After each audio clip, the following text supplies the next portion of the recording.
Donc ce coup-ci, on va essayer de faire super vite. Oui. Mais à chaque fois, on dit ça, et à chaque fois, on n'y arrive pas. Oui. Oui. Donc on fait le bonjour YouTube, tout ça. Hello YouTube.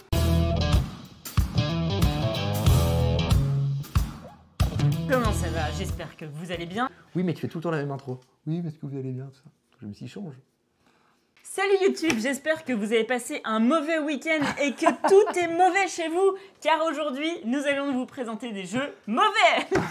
Aujourd'hui, le thème, c'est, je l'ai appelé, comment je l'ai appelé déjà? Je sais pas. Je l'ai appelé le thème, on vous raconte une histoire. C'est sur la base d'une... On va raconter... C'est pas un thème plus pourri. C'est des jeux qui sont scénarisés. Il n'y a D'accord. pas de grosse mécanique. C'est ultra basique. C'est le scénario qui va te faire avancer. C'est pas des jeux qui sont à la base notre type de jeu. Le premier avec lequel on va commencer, c'est d'ailleurs le seul qui est un petit peu hors sujet, parce qu'on en a comme chopé 4. C'est vrai que sur les 4 qu'on a chopé, il y en a 3 qui sont vraiment dans le thème là. Le quatrième, un peu moins.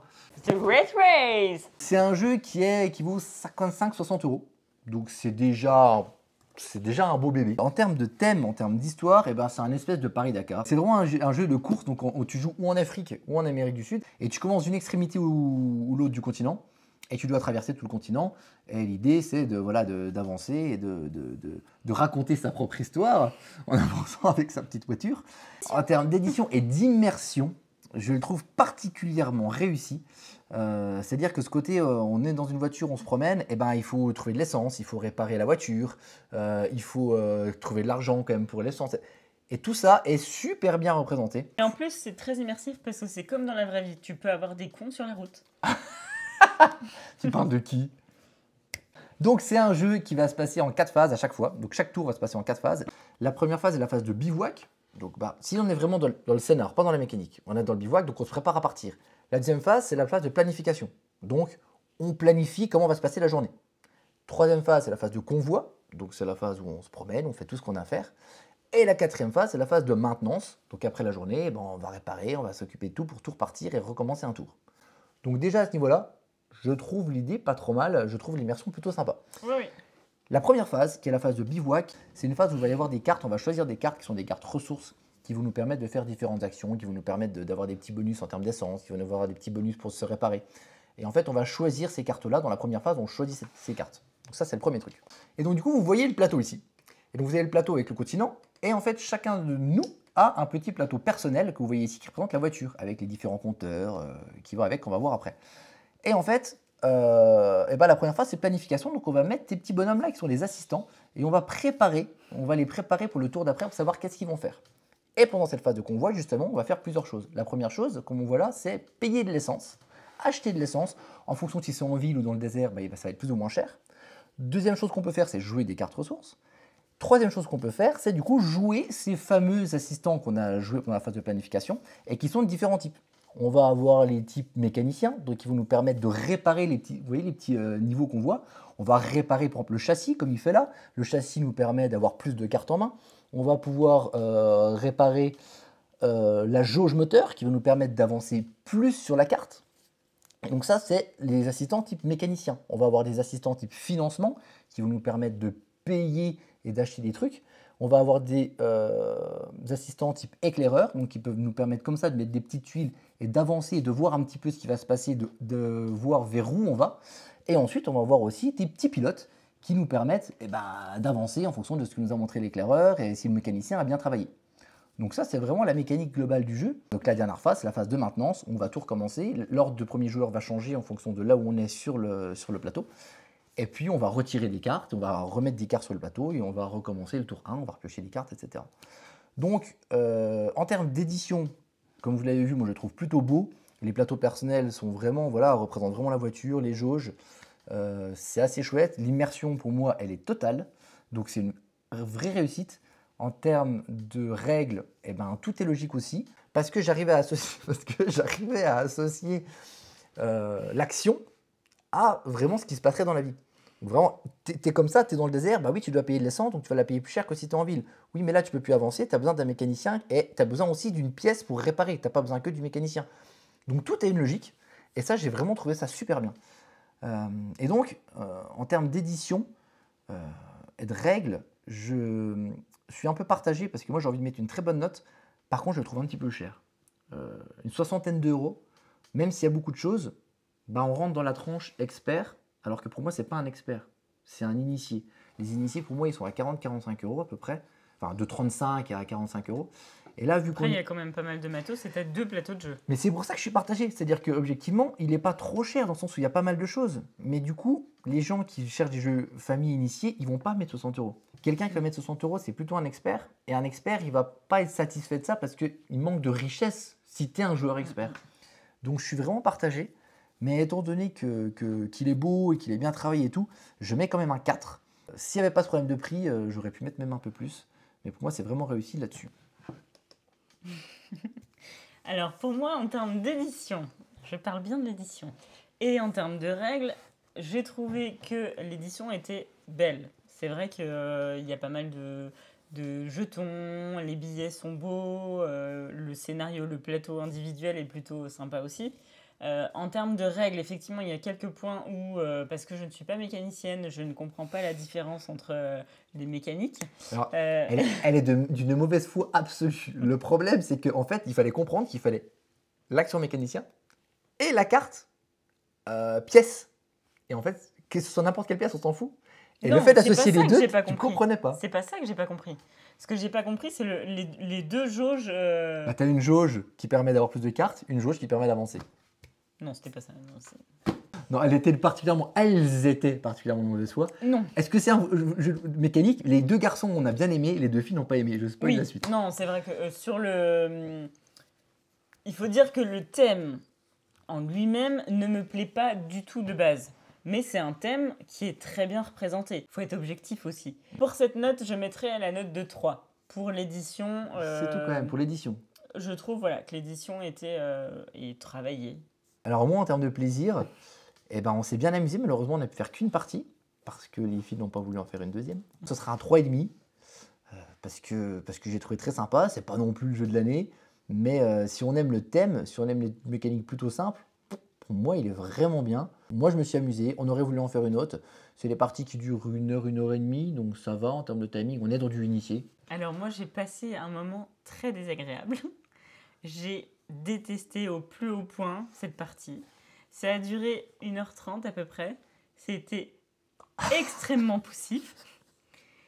Et le pire de tout, c'est que j'étais dans mon coin, toute seule, en train de faire mon truc. Et là, un connard est venu m'emmerder sur mon parcours. D'accord. Voilà. Et, Oui, et parce clairement, qu'on peut aussi enlever des tuiles pour les autres pour pas qu'ils ne vous puissent me plus avancer. connaissez, j'aime pas embêter les gens. Et quand on m'embête dans un jeu alors que je n'ai absolument rien demandé et qu'en plus j'avais forcément perdu, je trouve ça d'autant plus dommageable. Je n'ai pas pris plaisir du tout. En Donc- termes de plaisir, la note sera de 1.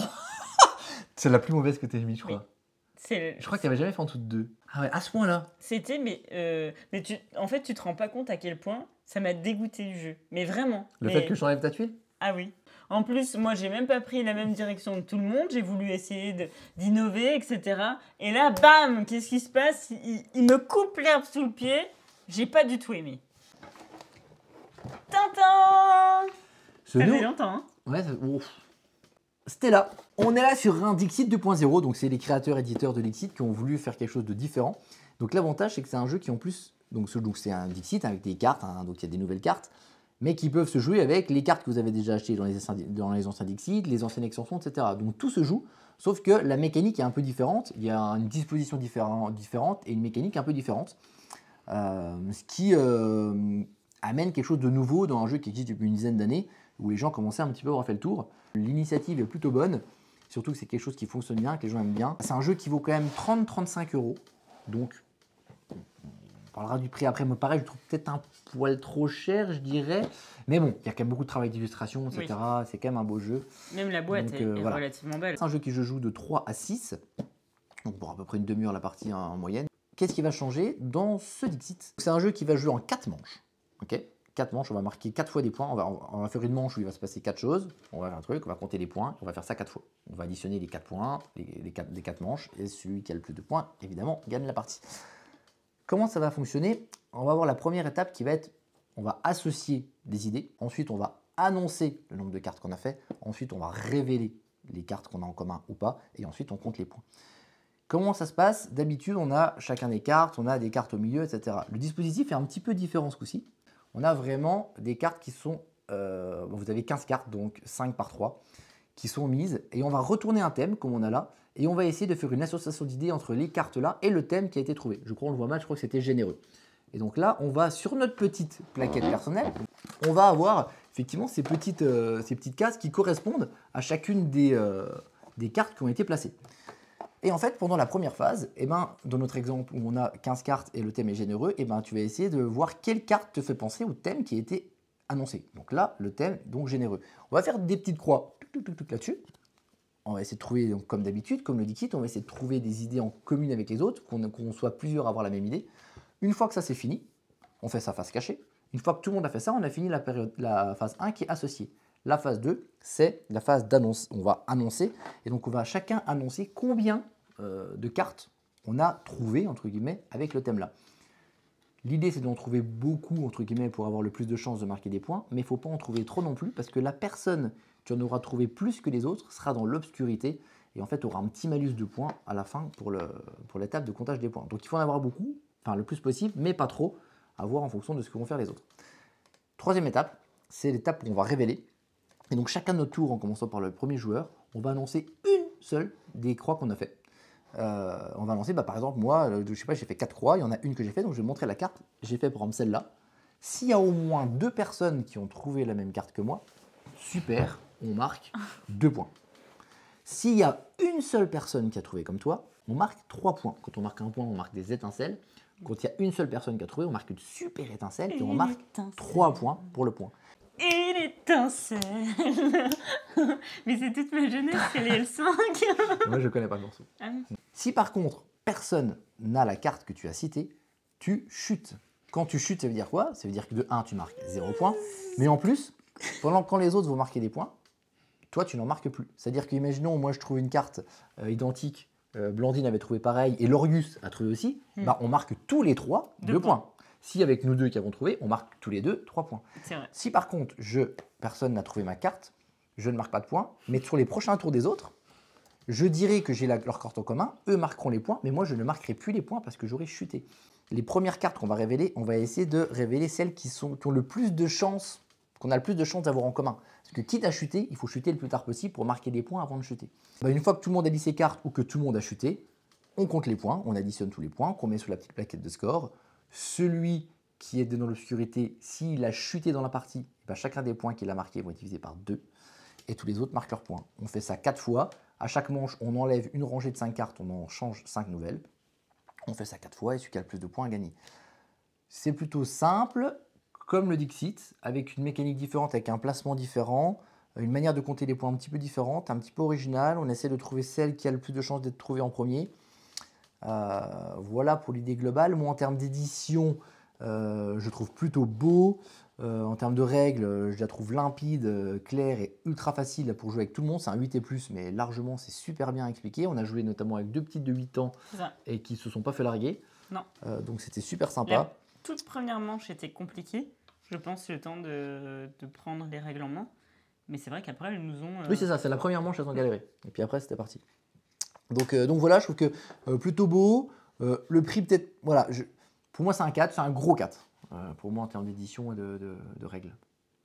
Alors moi, j'ai beaucoup aimé les illustrations, et je ne connais pas Dixit, je n'ai jamais joué à Dixit. L'avantage, c'est que j'ai pris plaisir à découvrir ce jeu, parce que je n'ai pas du tout comparé avec le Dixit, vu que je ne le connais pas. Et c'est vrai que la mécanique était ultra limpide, tout est beau, les petits plateaux individuels.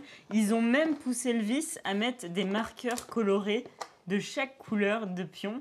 Et je pense que le prix, justement, est justifié par rapport à ça, parce que tous les petits détails qu'on voit sont ultra travaillés, et c'est très très joli. Chaque plateau de jeu a sa propre couleur recto-verso.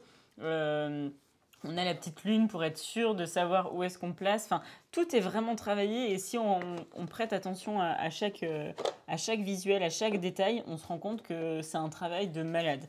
Et pour moi, le tarif de 35 €, c'est un tarif que je serais capable de mettre pour ce genre de jeu.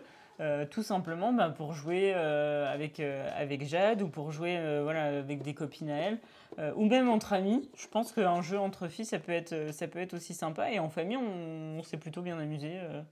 Tu sais que tu m'as convaincu de fou. Je trouve que mon 4 est sévère parce que tout ce que tu as dit, c'est vraiment vrai. 4,5. Au moins.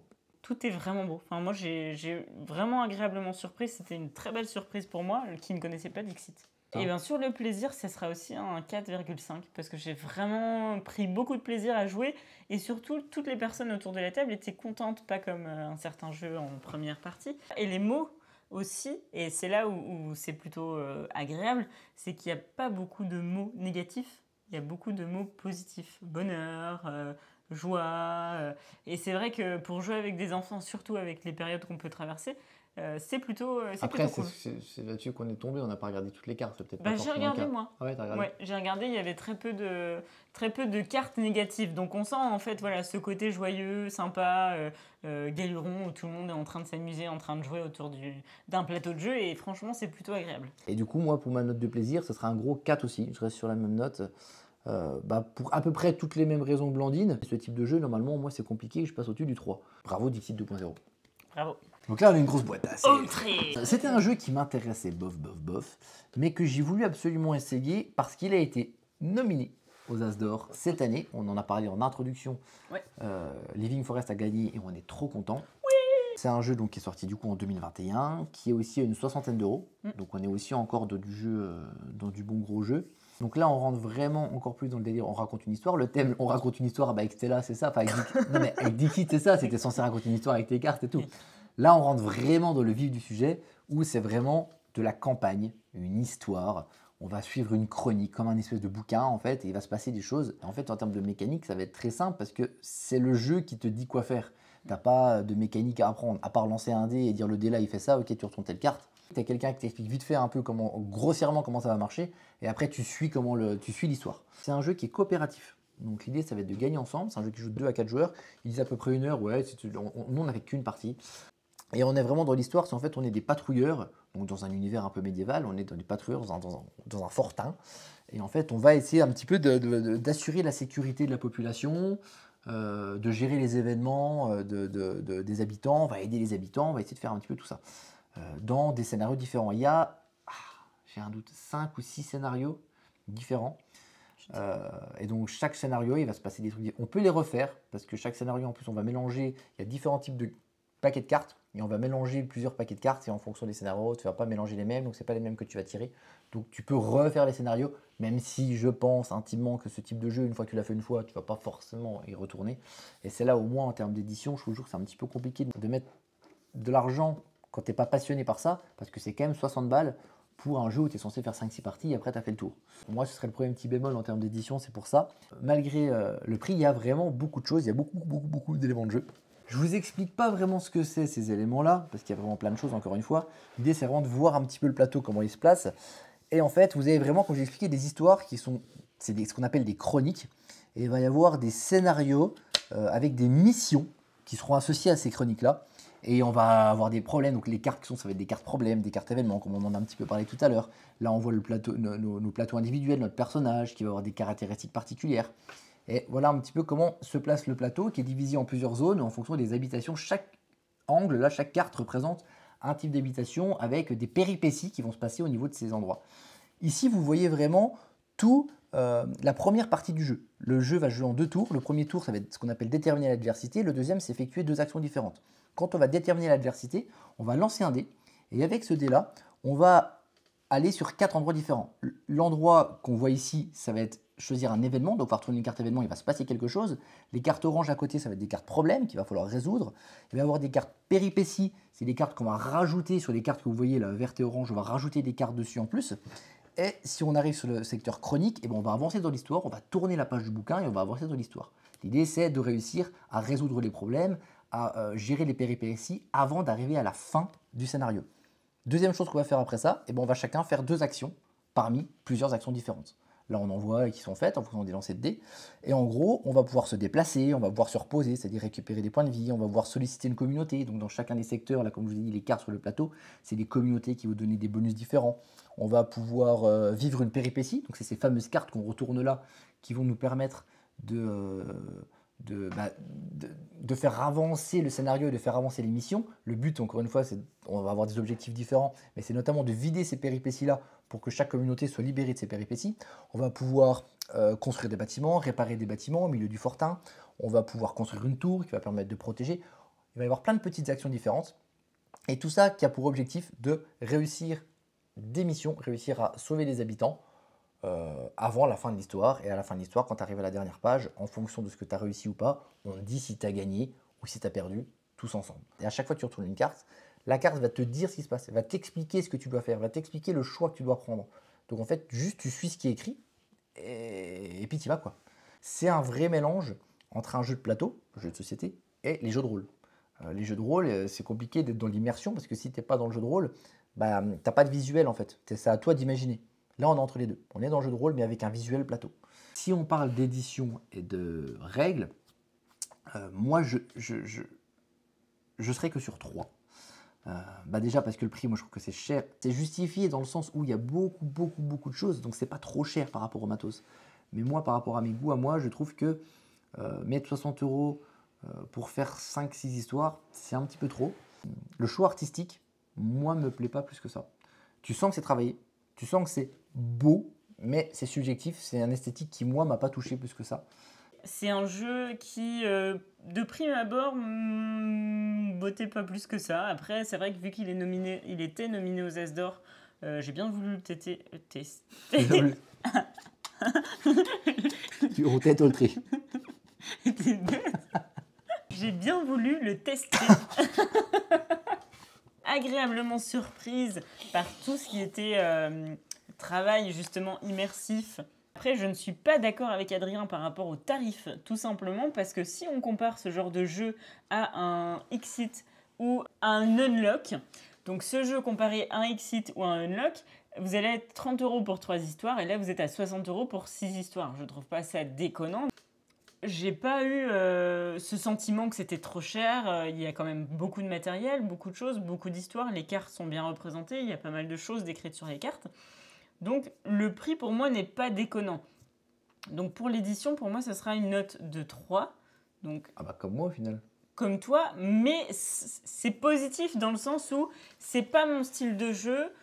C'est pas mon style de design. Le choix esthétique, ne m'a pas du tout touché. En termes de plaisir, je mettrais la note de 3 aussi. Pas mal de mécaniques relativement sympas.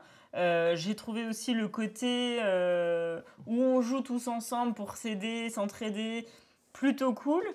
Mais encore une fois, pour moi, ce côté château fort, ce côté construire des tours, etc., ça ne m'a pas du tout touché. Et au bout de 40 minutes de jeu, j'ai trouvé ça quand même bien poussif. Eh bien, moi, c'est quelque chose de similaire. C'était un jeu qui ne m'intéressait pas plus que ça à la base. Et il s'avère que, oui, c'est pas ma tasse de thé. Maintenant, on l'a dit, c'est compliqué de juger, nous, des jeux qui sont à la base des jeux qui ne nous attirent pas de par leur mécanique. Donc moi, ce sera qu'un 2,5. Je suis obligé de lui mettre la moyenne parce que c'est pas un mauvais jeu. C'est pas un mauvais jeu du tout. Non, c'est vraiment. Même, je pense même que c'est un bon jeu. Il n'est pas nominé par hasard. Mais c'est pas ce que nous on recherche dans le jeu de société. Et en fait, là, on est sur un espèce de truc intermédiaire où ils ont voulu attirer d'un côté les joueurs de jeux de société qui sont curieux par la scénarisation, et ils ont voulu attirer les joueurs de jeux de rôle qui sont attirés par quelque chose d'un peu plus simpliste que ce qu'ils se connaissent, en allant vers des jeux de plateau qui ne sont pas forcément ce qu'ils font. Pour moi, le côté jeu de rôle, je n'en avais jamais fait auparavant, et je ne l'ai pas ressenti. Enfin, c'était pas évident pour moi que c'était un jeu de rôle si on me l'avait pas dit. T'as plus ressenti sur le prochain. Sur le prochain, oui. Ouais. Là, clairement, pour moi, c'était un jeu de plateau avec un scénario. Voilà. Mais je ne me suis pas sentie chevalière ou patrouilleuse ou voilà. Destiny. Et celui-là, il a fait un gros buzz. Moi, ce qui m'a beaucoup rebuté sur ce jeu-là, c'est que c'est un jeu, donc pareil, scénario, pas coopératif ce coup-ci, c'est chacun doit suivre sa destinée, chacun fait sa destinée, et celui qui accomplit sa destinée, il a gagné la manche. Hein. Mais on utilise une application Donc on va se servir de son téléphone et c'est une application qui va nous guider. Donc comme on disait tout à l'heure, on retournait des cartes qui nous donnaient des indications. Là, à la place d'avoir des cartes, d'avoir du matériel, c'est l'application qui va nous driver dans toute l'avancée de l'histoire. Et ça, moi, ça m'a dérangé à la base. Ce que j'aime dans le jeu de société, c'est que justement, c'est que c'est beau, c'est qu'on manipule, c'est qu'on est autour d'une table, etc. Et jouer et regarder un écran en jouant, franchement, ça m'attirait pas du tout. 2020, là, on est sur un prix qui, pour le coup, je trouve, est plus en adéquation parce qu'il est à 45 € celui-là. Ouais. Et tu as vu qu'en termes de matériel, notamment les figurines qu'on va voir, t'as quand même, il y a quand même vraiment du travail. Donc, je trouve déjà le prix plus cohérent qu'un Ultra à 60 €. On est pareil, on est sur 5 histoires, 5 scénarios. Par contre, les histoires, c'est 2-3 heures. Hein, de grosses heures, grosses à peu heures, près. ouais. 2 heures, 2 heures et demie, on a mis à peu près à chaque Ouais. fois. Parce qu'aussi, on ne s'attardait pas forcément sur tous les détails des scénarios. Si tu prends vraiment le temps, c'est 3 heures. Quoi. Oui. Donc voilà, 2 heures, 2 heures et demie à peu près. Et donc on avance, voilà, on a une histoire, on a un but, on a une destinée, on essaie de parcourir, etc. Donc on va avoir des espèces de cartes, on a un tas de cartes que vous allez voir qui va nous servir de plateau. Donc il va y avoir des numéros dessus. Et en fait, il va y avoir un petit plateau où on va avancer sur ce plateau, on va retourner les cartes en fonction de là où on explore, il va se passer des choses et tout. Et donc, on a chacun, donc, vu qu'on a une destinée, on a chacun un personnage. Donc, on commence tous avec un personnage qui est représenté par un petit plateau de jeu. Donc, on va choisir entre 3 personnages pour cette histoire. Donc, quand on est 3, chacun en prend un. Là, on est 2, bon, on choisit 2, il en reste un qui n'est pas joué. Et donc, on va avoir un personnage et on va avoir 3 critères que sont l'intelligence, la dextérité et la puissance qu'on va pouvoir faire évoluer comme de l'expérience dans un jeu vidéo, on monte en XP quoi si tu veux. Si tu veux, je te parle à toi chat. Si tu veux chat. On voit ce petit plateau de jeu là avec ces 3 critères. Donc on va faire évoluer au fur et à mesure pour pouvoir réussir des tests. Là on voit le plateau dont je t'ai parlé, donc c'est des cartes qui sont un petit peu, certaines qui sont cachées, certaines qui ne sont pas cachées, et c'est justement l'application qui va nous le dire. Le jeu il commence chacun de notre tour, premier événement, il va se passer un petit événement, et après en fait on va se déplacer. Donc on va se déplacer sur une carte qui est déjà découverte, ou alors une carte comme ici qui n'a pas été découverte. Donc on va y aller dessus et le plateau, l'application va nous dire ce qui se passe. Donc on va prendre une carte, des nouvelles cartes qu'on va ajouter parce que vu qu'on avance, on va voir des nouvelles contrées qui sont encore à explorer, mais elle va nous dire voilà, poser telle carte, ça sera des choses à explorer plus tard. On va rajouter des personnages, on va rajouter des lieux qui vont avoir sur cette carte-là. Et une fois que la carte, on sait ce qui se passe dessus, on va pouvoir faire des actions. On va inspecter le lieu. Donc on va avoir des interactions avec les personnages, ou on va aller dans un lieu, découvrir des choses. Et en fait, ensuite, on va faire des tests. Donc des tests ou d'intelligence, ou de dextérité, ou de puissance, et on va lancer des dés. Et les valeurs de ces dés-là, donc on en aura plus ou moins, en fonction de plus ou moins de mécanique. Et en fait, avec ces dés-là, on va comparer la valeur de ces dés à notre valeur de ces 3 facteurs-là, et on va avoir une valeur qui va aller de 0 à 6 en gros, et en fonction de la valeur qu'on fait, l'action va être différente, l'interaction va être différente, on ne va pas faire la même chose. On va pouvoir aussi, quand vous voyez un tas de cartes là, on va pouvoir utiliser des objets. Vous voyez, il y a un petit QR code dessus, et plutôt qu'utiliser des tests 2D, on va pouvoir utiliser des cartes et des objets pour pouvoir faire telle ou telle action, et encore une fois, c'est toujours le téléphone qui va nous dire quoi faire. Une fois qu'on a fait tout ça, on finit notre tour, c'est au joueur suivant de jouer. Et comme vous l'avez vu, c'est pareil, il a un petit événement au début. Et du coup, on va faire des choix, on va vraiment faire des choix de où je vais, de qui je parle, dans quel lieu je vais découvrir. Est-ce que je prends le risque de là, il y a un tel événement qui va dire oui, mais il faut que tu arrives à convaincre quelqu'un, donc ça va plutôt être de l'intelligence. Et à un moment, il va plutôt falloir courir ou se barrer, ça va plutôt être de la dextérité. Si tu affrontes quelqu'un, ça va être de la puissance. Et en fonction de ce choix-là, en fonction de tes différents marqueurs qui représentent ton expérience, ton lancer de dés va être plus ou moins important en fonction de ces marqueurs-là. Donc, on va faire des choix, encore une fois, drivé par l'appli, et c'est plutôt bien foutu, c'est plutôt beau, et en termes de mécanique, il n'y a rien. C'est t'appuies, tu suis le truc, tu lances des dés en fonction des valeurs et de ce que tu avances en expérience ou pas avant, ça va faire différentes actions. Donc, en termes de mécanique, on est dans le très basique. Donc, moi, si on est dans l'édition et dans le prix, les règles, tout ça, les règles sont fluides parce que elles sont simples, c'est le truc qui fait. Le prix est bon. Le jeu est beau, mais j'ai un gros mais. Je ne sais pas si mais là je mets dans l'édition ou dans le goût. C'est que, en fait, il y a des moments où tu as l'impression presque que le plateau ou tout ce que tu fais manuellement, presque, t'es pas obligé. Tu pourrais presque te servir que de l'appli. Tu as l'impression des fois que c'est presque qu'un jeu vidéo, on joue chacun de notre côté, puis c'est l'appli qui te dirige. Parce que quand l'appli te dit retourne telle carte, pose la carte, mais finalement, ce qu'on voit sur le plateau et ce qu'on voit sur l'appli, c'est pareil. Et je suis vraiment très partagé parce que d'un côté c'est beau et d'un côté c'est bien foutu, on est bien suivi, mais tu te poses la question entre l'intérêt de l'application et du plateau. L'un ou l'autre, oui, mais les deux, je vais quand même mettre un 4 parce qu'il est beau. 45 € pour le coup, pour les 5, là, pour les choses, on a un peu mieux, on est dans les tarifs un petit peu plus accessibles dans le initié. Par contre, moi, le plaisir a vraiment été entaché de ça. Donc, j'ai déjà ce truc où je suis déjà pas très jeu de rôle. Mais ce côté application qui me rebutait à la base, ça m'a pas autant dérangé que je le pensais, pour le coup. Mais quand même. Donc ce sera un 3, ce qui est un peu mieux que le trait. Parce que vous l'avez compris, c'est quelque chose qui m'a quand même un peu plus enjaillé. Parce qu'on passe un bon moment. Je dirais pas 2 heures, 2 heures et demie. Très, très, très, très partagé. Alors, moi, j'ai pris beaucoup de plaisir à trouver ma destinée. Sincèrement, en termes d'édition, j'ai trouvé ça plutôt étrange pour ma part, car je ne suis pas du tout adepte aux jeux de figurines de base. Et c'est vrai que moi, chercher la figurine, clairement, je n'étais pas ultra sensible. Après, c'est vrai que le côté application était quand même un petit peu surprenant, mais pas dérangeant pour moi. C'est vrai que jouer sur mon téléphone, c'est quelque chose dont j'ai l'habitude, donc c'est pas quelque chose qui me dérange, mais c'est vrai que le fait d'avoir un plateau et d'avoir des choses à mettre sur le plateau, pour moi, j'ai trouvé justement que ça donnait de l'interaction entre nous deux, parce qu'on se disait, mais attends, qui est où, qui fait quoi et j'ai trouvé ça plutôt sympa. Je suis pas d'accord avec toi parce que ça apporte quand même une plus-value et surtout, tu es sûr d'être drivé correctement par rapport aux missions que tu as effectuées. Ça m'est arrivé sur la dernière partie, j'ai effectué une mission sans le savoir parce que je n'étais pas du tout focus sur ce genre de choses. Et en fait, l'application te rappelle et te dit, voilà. Et si tu as qu'un plateau, effectivement, ça serait pas, t'aurais pas ces rappels. Et si tu n'as que l'application, tu n'as pas ce côté matériel que tu peux avoir d'un jeu en fait de rôle qui n'est autre qu'un jeu de plateau. Et c'est vrai que ce côté, on va dire, interactif pour moi, c'est un maître du jeu scénarisé. C'est ce que j'allais dire. C'est vu que tu n'as pas l'habitude de jeu de rôle, en fait, l'application, elle sert vraiment de maître de jeu. C'est-à-dire qu'elle remplace le maître de jeu. Donc c'est pour ça que je me dis, pourquoi pas, vu qu'elle remplace le maître de jeu. Mais je trouve que ce qui se passe dans l'application et ce qui se passe sur le terrain, c'est trop proche.